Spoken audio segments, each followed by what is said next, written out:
Hola, ¿qué tal? Espero que estén todos muy bien. Vamos a charlar hoy con Rogelio López Guillemén sobre un tema que es muy interesante en la Argentina, a nivel institucional, a nivel electoral. Hemos charlado en su momento con él sobre ficha limpia y hoy la idea era conversar con Rogelio sobre el tema de la boleta única papel y sus implicancias institucionales. Rogelio es médico, es columnista, es escritor, es un polímata, como veníamos hablando recién, con habilidades en distintos campos del conocimiento, lo cual enriquece mucho su saber y su acción. Y vamos a conversar sobre esta cuestión de la boleta única papel y qué ha significado. Y te pregunto y te doy la bienvenida. Muchas gracias, Rogelio, por estar hablando con nosotros hoy.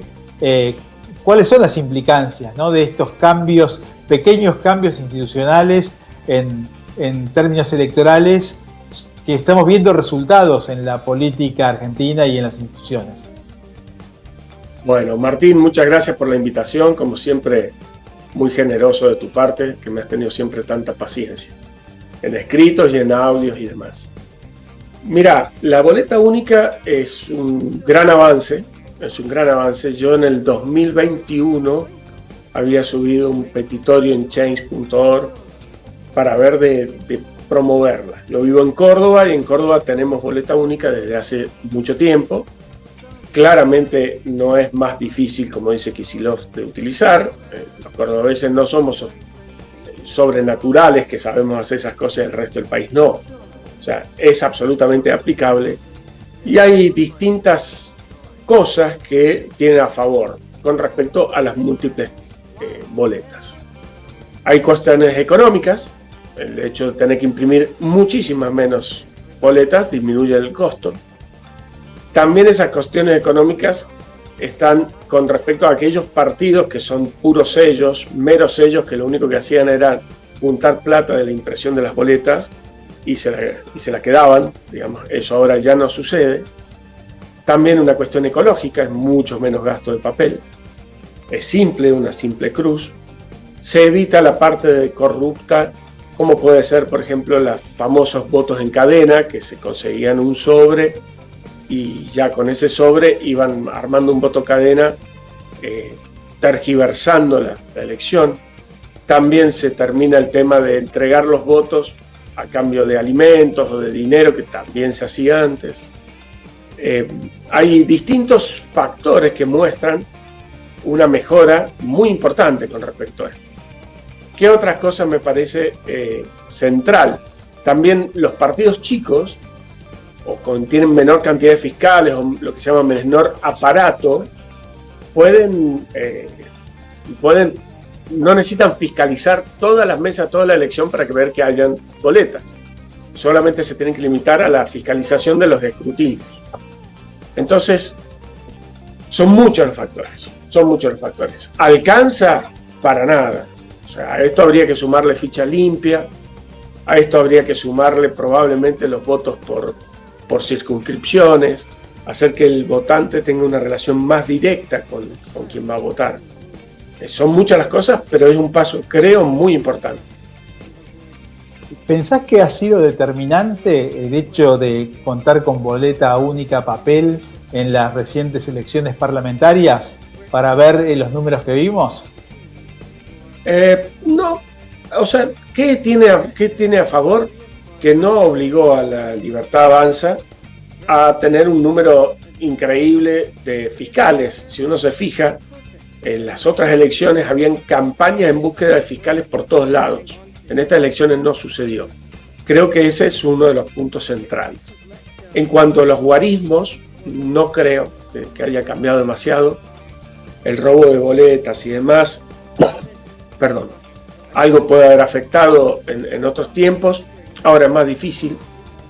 La cantidad de votos que ha sacado el kirchnerismo era la esperable.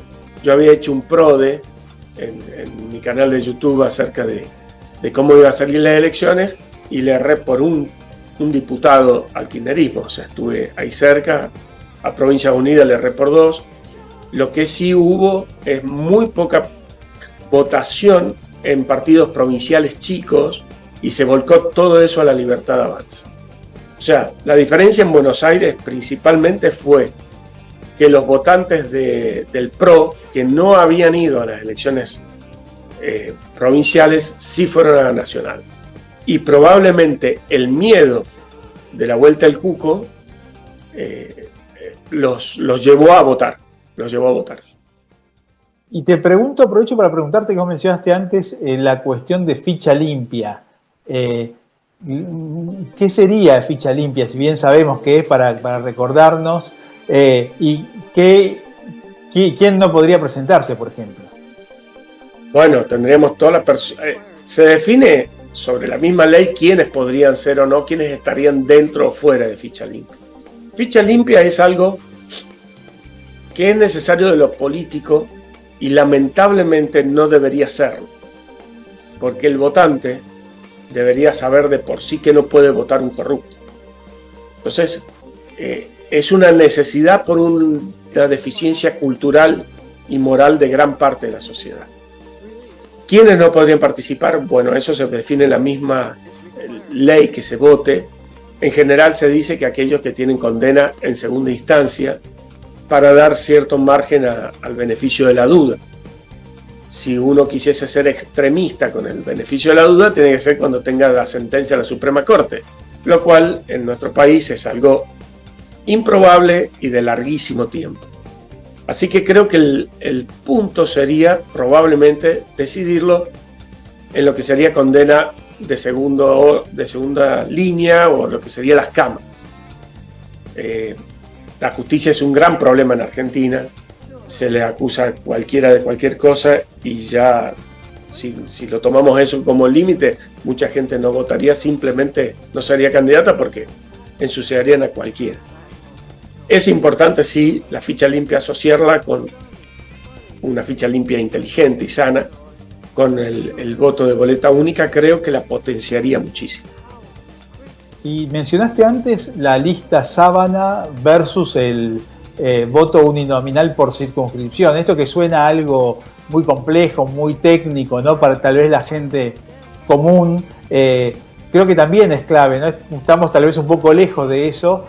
Hoy en día, encima, el tema de varón-mujer o mujer-varón es otro factor que lleva a que debamos rellenar las listas muchas veces para cumplir con ese requisito. ¿Vos ves que genera el sistema actual todavía distorsiones en el proceso de elección de la gente? Perdón. Sí, en varios puntos. Primero, eso que dijiste de la alternancia hombre-mujer, es otra cosa que creo que habría que sacar. Si verdaderamente creemos en la igualdad, tenemos que dar igualdad a todos. Y me interesa elegir al mejor. No me importa su sexo, su raza, su credo, no pasa por ahí. Ahora, que nos obliguen que sea hombre y mujer, hasta lo veo una forma de denigrar a la mujer. Porque dice, te tenemos que dar un lugar porque no sos capaz, sino. Me parece horrible.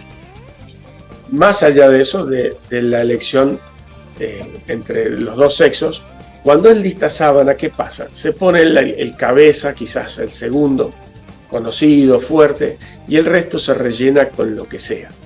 Entonces, suben muchas personas con muy poca capacidad, muy poco preparadas, que solamente son maniquí que levantan las manos. El ciudadano no tiene relación con esa gente. Todos nos pasa, vemos la lista y conocemos al primero, al segundo, y se acabó. Y hay 50 abajo colgados. Entonces, al ser por circunscripciones, hace que la relación sea más mano a mano. La persona elige ya a conciencia a un candidato, 2, pero no a 50. Y para terminar, te pregunto la indiferencia, ¿no? El voto indiferencia y el temor que había en las últimas elecciones, de que vote muy poca gente. ¿Esto debería seguir siendo obligatorio el voto o voluntario como en otros países? Yo no creo en las obligaciones que son derechos a la vez. O sea, o el voto es un derecho o es una obligación, no puede ser las dos cosas. Yo creo en el voto como derecho sin obligación. O sea, el voto tiene que ser voluntario. tenemos que crear conciencia ciudadana de saber de que el que no vota después no se puede quejar. El voto me da el derecho al reclamo. Si no voto no tengo derecho al reclamo, desde lo lógico y moral.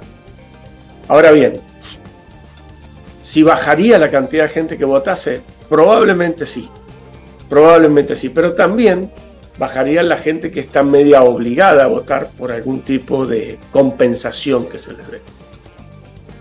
En Estados Unidos vota más o menos la mitad de la población, a grandes rasgos, y nosotros estamos en un 70%. Bueno, quizás lleguemos a un 50%, pero va a ser más genuino y de gente que verdaderamente se interesa. Es importante entender, tenemos que depurar el sistema público. La justicia, lamentablemente, los ciudadanos no podemos depurarla, pero hay que mejorar y depurarla. Hay que depurar los candidatos, y eso se hace, creo, con el voto por circunscripciones y con la ficha limpia. Hay que continuar con el tema de la boleta única porque le quita posibilidad de corrupción principalmente a la elección, y también terminar con el tema de hombre-mujer, hombre-mujer. Tenemos que acabar con todos esos pseudo igualitarismos que no sirven para absolutamente nada. Rogelio, muchísimas gracias por la posibilidad de charlar con vos. Un fuerte abrazo. Un inmenso abrazo para vos, Martín, y gracias como siempre por estar ahí. La hemos pasado tan mal.